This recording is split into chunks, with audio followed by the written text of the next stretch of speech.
Hello everyone, welcome to Moving Violations. I'm Russ LeBlanc, NEC consultant for EC&M. And where are the expansion fittings for the rigid PVC conduits coming out of the ground?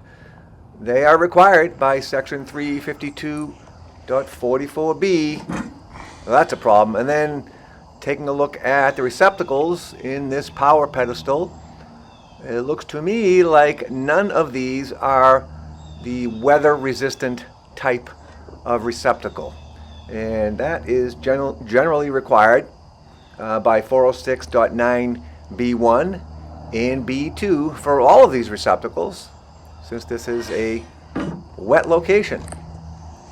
So wrong type of receptacles, no expansion fittings on the rigid PVC conduit. And then as I pan around and look at the rest of the power pedestals on every campsite, they're all the same, no expansion fittings.